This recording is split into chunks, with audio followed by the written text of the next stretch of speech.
This is the Roots and All podcast, and I'm your host, Sarah Wilson. Join me as I talk about all aspects of gardening with some of the top horticulturists from around the world. Hello and welcome to Roots and All. Have you ever wondered who answers the gardening questions that stump the rest of us? This week, I'm chatting to Leigh Hunt, Principal Horticultural Advisor at the RHS, about what goes on behind the scenes of the Society's advice service, the questions gardeners ask the most, and what those thousands of inquiries reveal about the way we're gardening in a changing climate.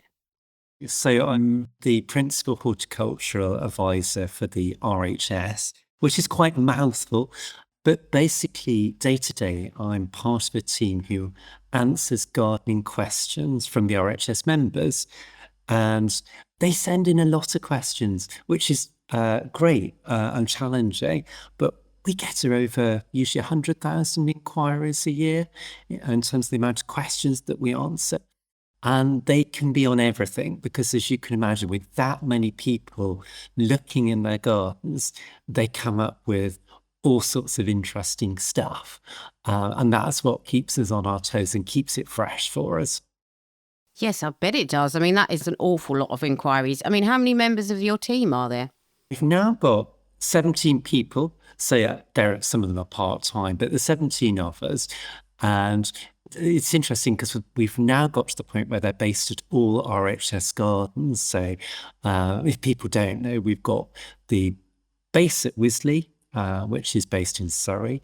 And then there's Rosemore Garden down in Devon, Bridgewater Garden up near Manchester and Salford. Over the Pennines, there's Harlow Car Garden at Harrogate. And then down near Chelmsford, we've got the RHS Hyde Hall Garden. So 5 of them. We've usually got 1 to 2 people based at each of those gardens as well. So there are desks at all gardens because we love speaking to people in person. It's amazing how often people start with an inquiry and they'll give you, particularly if it's written, a bit of information about what they think. But of course, the great thing about seeing people in person is you develop that conversation. You can ask more and get the information about when was it planted, why was it planted, what were they trying to do. And it means that not only do we get more information to help them with their inquiry, but I think people get a better answer. We like to think that people go away not just with an answer, but kind of empowered to do the next step, that their green fingers grow.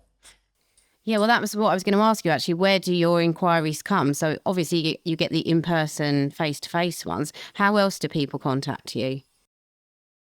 Yeah, it's, of course, changed a bit over the years, but we still do telephone calls throughout the week. You can go on the RHS website and fill out a form. So that's the kind of email version that we do. And there's the desk version. But also we go to flower shows as well. So almost 25,000 of those inquiries will be people coming up to us at the desk at flower shows and having a chat.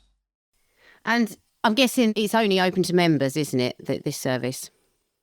You're right. So sadly, like a lot of things, it has to be paid for. But the RHS membership does that. And it means that we can keep it free, at least for our RHS members. So as well as getting into the garden and getting the garden magazine and going into the 200 plus partner gardens, they get free gardening advice from the experts.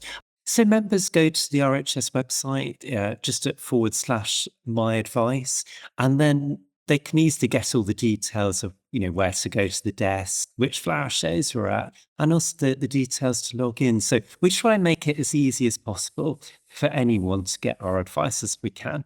There are 17 horticultural advisors who have kind of frontline staff, but of course, what they're actually accessing as well are the scientists and other experts at the RHS. So some of those will be routed directly to our plant health team and our botanists or horticultural taxonomists, as we call them. But, when we need to get to a fruit expert or someone who's been growing Chinese plants in the streamside garden at Bridgewater, we can go and find them and have a chat as well. And do you have any data on average how many queries the typical member submits during, say, I don't know, either a year or during the term of their membership? So per year, it's probably less than one per member. Yet, the funny thing with that is that, of course, some people use this a lot more as well. So we do really have a few regulars who contact us pretty much on a daily basis. So it is there on a kind of need basis, if you like. And some people drift in and out. So if they've got a project on, like they're replanting a bed, we'll hear a lot more from them, and then they might go quiet. Other people, it's maybe because they've got a new house or they've moved in and they've got a balcony for the first time that they're trying to grow containers and veg on. So it's interesting. Often the amount they contact is almost echoes their lives. In many ways, you'll know that gardens are a reflection of people's lives and personalities. And we definitely sort of see that as people come to us. And so I'm guessing you get a huge variety of questions. And before we sort of dig into the type of things people are asking, can you tell me a little bit more about what resources you can draw on? So I'm guessing there's a lot of kind of resources that already sit within your team. But if you were to get a specialist question or something that you weren't that au fait with, where would you then go to verify your answers? It's a good question because so many people come up to you and will ask a question and then are almost surprised if you don't know the answer immediately. As I like to say back to them, I'm not omnipotent yet, but I'm working on it. So and it's like every day is a school day to an extent answering gardening questions, not just because the question is very tricky, but it's sometimes the way that people ask it, the what they want to know, that whether it's the science angle about physiologically how something works. So it does send you running off in all locations to get the information. On a day-to-day basis, it's funny. Sometimes we are like the human Google, where we're sat behind the screen kind of going, oh, let me Google that and find the answer. So, in a way that takes away some of the mystique. But of course, the bit that we then do with that is use our own knowledge and our own, whether it's our educational background. So I was trained at Kew Gardens, but we've got other people who on the team have worked as garden designers, have been lecturers themselves in horticultural courses. So broad range of knowledge right through the industry as well as the different styles of training that we've done. So that then means that we might go from kind of the facts that we're finding on the internet and books and our own resources that are squirreled away and going to each other, right? Across the team, I know we've got over 650 years of experience in gardening. What do you think? And then from that point, if it's not getting an answer, I'll start to think, right, well, is it another specialist field that we've got within the RHS science team? So as I mentioned, we've got botanists and plant health, but there are soil specialists, there are physiological specialists who can do things like tell us which plants cool the air best or which plants capture pollution out of the air best as well. And so that means I can get to a wider field. There's the deeper information resources that we've got at the RHS. So the RHS Lindy Library is one of the biggest horticultural libraries in the world. It's amazing still what is in those books that you don't necessarily readily see on the shelves of places like Waterstone. So, for example, someone will often say, how big does that tree grow?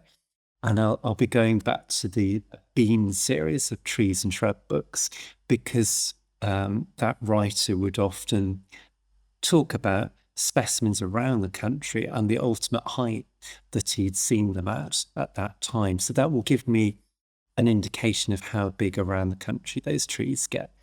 So there's those books and resources, and then it goes beyond that as well to the wider teams of, I think our best example is our fruit expert, who's Jim Arbery, and he really lives and breathes all fruit, and particularly apples. He's one of those rare people who can look at an apple at 20 paces and tell pretty much what it is.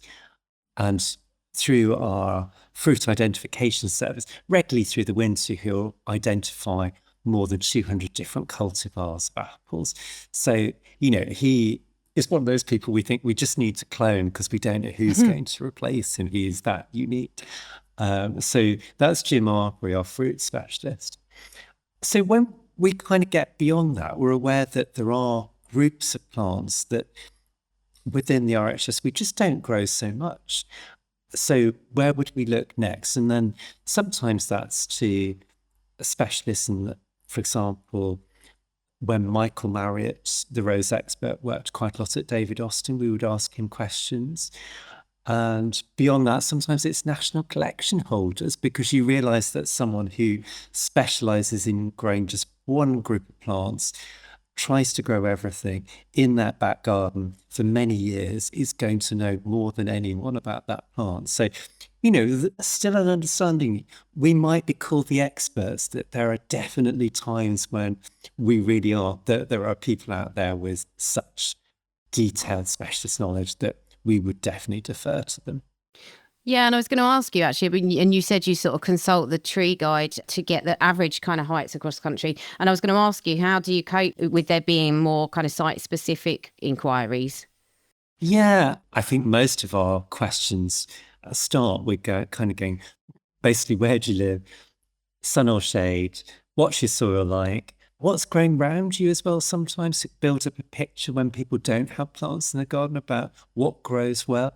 So I'm building up a picture in more formal terms. So tell me basically what your region is, so I can understand that regional pattern.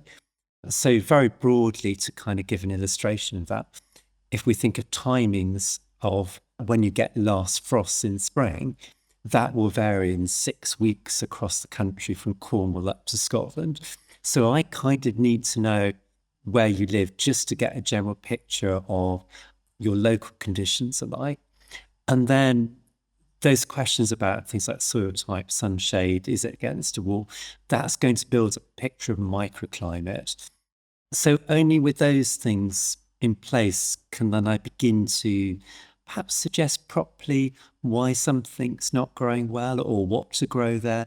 So yeah, tell me about your garden. It's the most important thing, really, that people can talk about to me to make it easier for me to give people an answer to their question. I mean, it makes perfect sense. And as you say, I guess the more data you can gather and the more information, the better you can kind of answer the questions. So moving on to the actual questions, A, do you monitor this? And B, can you tell me what it is? Do you kind of look at what people are asking regularly? And I'm guessing that varies year to year and season to season. But do you have some really sort of common inquiries that you deal with the most? There's definitely common questions over time. So really things that you'd perhaps even expect, but things like, how do I prune my wisteria? That's perhaps one of the top perennial questions. And dry shade is the other one. What do I grow in dry shade? So those would be the kind of top two questions. And then we get the top, what we would refer to as genus or plants. So apples and tomatoes tend to be very high up on the kind of edible side. And then it's interesting, we get a lot of woody shrubby things. So things like Camellia rhododendron acer being very high. We think, to put that in context, one of the reasons people often ask about shrubs and trees most is because it's something that grows with you for a long time, has been quite expensive to buy, and therefore you've got a lot of investment on it being successful. But you might notice some gaps in that. So roses are still very high up, for example, and a lot of the other vegetables like potatoes, again, quickly come up in our top tens. But yeah, it's interesting. The shrubby things are the focus. And that's shifting as well over time. It's interesting. We do get patterns that change year to year. I do wonder about that, and it kind of brings up an awful lot of questions. I'm guessing, many of which you can't probably even answer. But, I wonder whether, because the style of gardening has perhaps shifted away from shrubs more, whether that might become less of an issue, or whether it's because of the age profile of the membership. And as that changes over time, will that change what you get inquiries about? I mean, it's a fascinating thing, I'm guessing, to track, because it kind of mirrors your membership and what they're up to in their gardens. This is where also our website data gets really useful, because of course anyone can come to the RHS website to get information for free. The way it kind of works is we're doing all this work with the members behind the scenes, but of course it completely informs how we would write our advice on the website, because we know if it helps the members, it'll help gardeners generally. So making that information available and answering the questions that we receive is really useful. But of course, you stick it on the website, it's open to the whole world, very different demographics, and yet a lot of the same patterns keep coming up. So at the moment, it doesn't matter whether it's our inquiries or whether it's the website. The top hitter is hydrangea. So people are currently looking to see how to support their hydrangeas. And we can see that general pattern of it's been a very hot year, it's been very dry, hydrangeas have not been at their peak, they needed a lot of extra care and water to do well. So it's interesting. So if you were programming something like Gardens World TV, you might focus on what's trendy, what people are talking about. It's interesting, our patterns get beneath that. They tend to show what people are up to in their gardens more broadly. And often those trends like perennials, they are represented, but it's interesting how deep they are and how much more the shrubby woody stuff comes up high. And again, how much the grow your own comes up high. But I think one of the reasons for that is that we can look at this information and we begin to see there's something else going on, and that's why people want help. Often it's because they're anxious about something, so got a question, they want reassurance. And indeed, when I kind of took some of our data and started to work with one of our internal AI things, it said our most popular question was, can you help me? And it's such a revelation because it's just so literally bloody help. obvious. Yes. And yet I realizing, yes, it's because people need that, if you like, our judgment on what's going on, but then the support that we can offer in a very practical human way. And that's what people need. It's like, what am I doing? Because often people carry surprising amounts of guilt, and they attach that sort of care that you might want to give a child to plants as well. So you want to get it right. You don't want to fail.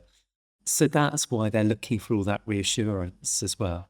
That varies hugely person to person. So someone might feel it more or less keenly, but it's interesting. It's definitely there, and it's definitely not a unique thing. Well, I mean, you mentioned hydrangeas. I'm guessing you are fielding a lot of queries at the moment about the weather, aren't you? Yes, actually, it's fascinating. I've been doing a bit of deep research into the drought patterns. And of course, perhaps no surprise, what we would refer to as inquiries about drought and high temperature injury, because we're already on nearly the fourth heat wave. They are very prevalent this year and most keenly felt throughout our inquiry patterns. Interestingly, it's even more sharp than in 22 when we had the days over 40 degrees, because it's been going on so long. The big surprise, though, was when I looked at drought inquiries since 2020. And last year, 25, was actually one of the years where we saw most recorded drought inquiries by the advisor. So that's how they note a members inquiry to be. And it's interesting to me because it was very hidden what was going on last year. We had above average temperatures, but nothing spectacular. We had a significantly dry spring and prolonged dry spells, but it wasn't without rain. So a lot of people didn't really notice that plants were struggling until too late. And if you talk about when these drought inquiries were logged, it wasn't just through the summer months, as you'd expect. We're still recording drought inquiries in January, February, March, because it's things like camellias that did not flower because they were dry when forming their flowers in the previous July to September. So that's the advantage of having data recorded by our experts, is they're capturing things that go well beyond when often people are noticing it. So 25 turned out to be an extraordinary year for drought, even though it wasn't the hottest, driest year. But people missed the cues, if you like. There wasn't enough kind of like, oh my God, it's not raining enough and it's too hot. So that the subtler things were missed and plants did not do so well. So it does begin to point since 2020 that a changing climate, the needing to adapt to the new climate that we've got is happening very rapidly, and it's difficult to keep up. And indeed, people are talking about mitigating it as well. We get more inquiries about, how do I create a shady area? How do I capture rainfall? My lawns are already brown, so can I do more no-mow or create more of a wildlife lawn area, if you like, or mini meadow? Because they know that that's going to carry on looking interesting when a brown lawn would not. So it's interesting that there's definitely that shift in people not just coping, but actively making change, using their green fingers to think about how do they garden in the future. Yeah, that's encouraging. And I'm guessing that you are also getting less queries about slugs and snails this year. Yeah, that's true. Although we're very lucky, we have at the RHS Dr. Slug. So Hayley Jones, our Dr. Hayley Jones, did her PhD on slugs. So she knows all the different species. She knows that out of about 40 species, only 9 actually actively eat plants. A lot of them are just recyclers in the garden, that sort of thing you'll find in your compost bin. So she's been quite revolutionary in the way that we're thinking about slugs as part of biodiversity, not just these terrible things that damage all our plants. And again, how do we adapt our gardens and grow the right plants that are perhaps not so damaged by slugs? Yeah, it's good. It's good that people are kind of looking at that overall cultural growing sort of experience so that they can, like you say, mitigate the problems. And the other thing I was going to ask you was, do you ever kind of learn from the queries? And I'm thinking maybe, you might get a sudden flurry of inquiries about a particular bug, for example. I'm guessing that can highlight you to an issue maybe before anyone else has picked up on it. Very much, yes. Quite regularly, we'll get reports from our RHS members. Sometimes those will be new things to science as well. But the things that people might know about as we start to get the first instance of recording of pests that have been sent in. So the big example of this would be box tree caterpillar moth. So the moth is the box tree moth, and then the caterpillar is the one that does all the eating of box. That was kind of known, but really it was the first instance was recorded when we were sent a sample from Wimbledon, and we've then been able to track that spread. And it's the same, we track for things like lily beetle, rosemary beetle, and then another one we've been working on recently is Buddleia aphid as well. So again, that one, thankfully, that's not so problematic as the box problem. It just makes the leaves a bit crinkly and they grow out. But again, it was something only a few years ago we started to see. So some of those are new things. Some of those are problems that are taken off over time, but have become more readily seen in gardens by gardeners. So it is this thing where, yes, it's interesting. People, in effect, they might be sending us questions, but you could also call them research assistants, where they're going out into their garden going, that's a bit strange, I'll send it to the RHS. And then all those points of data that they're sending help build a picture. And then when we can identify it, sometimes do research, certainly get the information together and out to people about what to do on a problem much more quicker than would be possible without all that information that's being sent in to us.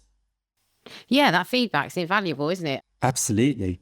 I was going to ask you before I let you go, have you had any queries that have particularly had you stumped, or anything new that you've just gone, wow, I had no idea that even existed, or that was a problem?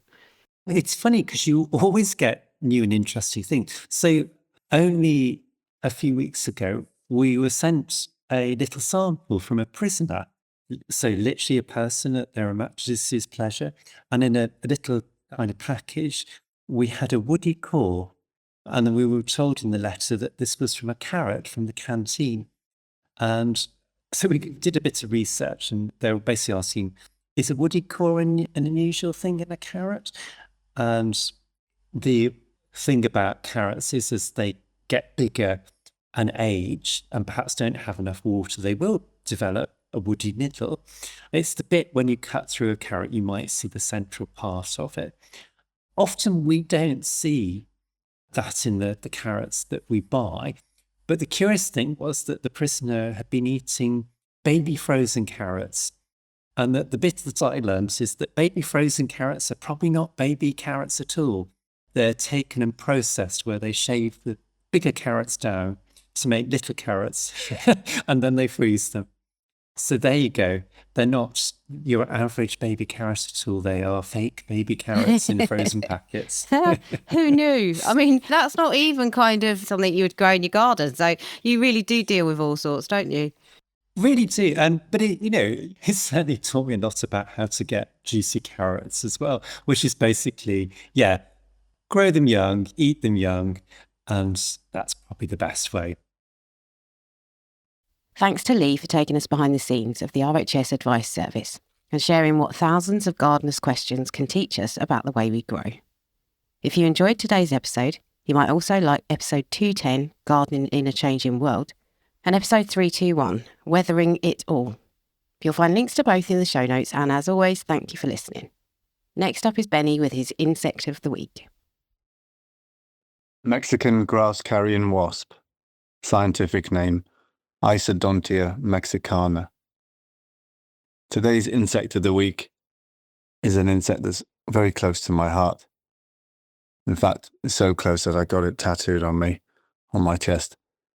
It's a non-native species that arrived into Europe in the 1960s, accidentally in timber or plant material, potentially bamboo stems. It is an incredible thing. And if we start with the etymology, Isodontia comes from Greek, meaning equal teeth, relating to the mandibles. The second word, the epithet mexicana, comes from Latin, relating to being from Mexico, but it does also come from the Americas in general. This is a North American species as well as a Central American one. So it, as I mentioned, it arrived into Europe in the 1960s, we think, first recorded in southern France. We feel that it was kind of not so successful for the first few decades, or if not, it was very under-recorded. And around 2000, it started to become much more widely spread and visible, perhaps with the climate changing. And in 2016, the first record of this species being in the UK was found by David Notton, who at the time was working in the London Natural History Museum. A year later, I found this curious-looking wasp in the Eden Nature Garden in Clapham, so we believe we had the second record of the species in Britain. And it's very exciting. It's known as a thread-waisted wasp, and if you see the image of it, or if you see one in real life, you'll notice there's a long thread between the upper part of the body, the thorax and the abdomen, the lower part of the body. And this one is a grass carrion wasp because it lines its nest cavity with grass. It also plugs the end of the cavity with pieces of grass, so they're often sticking out the end in a little bit of an artistic fashion done by the female. It's a solitary wasp, so she acts alone. And the really cool bit is that she paralyzes crickets, things like bush crickets, southern oak bush cricket, for one example. So she paralyzes bush crickets and then sticks them in cavity like a bamboo stem or a hole in dead wood. And she puts them in a series of nest compartments, kind of paralysed crickets, and then lays an egg on them so that her young hatch out the eggs, and then they can feed on a nice paralysed bush cricket or similar species. It is a magnificent thing. It's doing really, really well. We don't know of any ecological impact on the crickets, and if it is impacting populations or not, there's no studies that have been done in the UK. It is all over London at the minute. Harmless little beastie, beautiful thing. It's now in the home county, so spreading beyond London and seemingly doing very well. The adults will drink nectar from a wide range of plants, quite often plants that you'd see in North America or the Americas. Things like solidago, goldenrod, sea holly type species, eryngiums. Virginia creeper, I've seen them using, which is obviously a North American plant. Watercress, hogweed, other umbellifers, that flower form seems to be quite familiar to them. They're incredible things, and they're on the wing now, so do keep an eye out. And as always, please record on the iRecord and iNaturalist apps.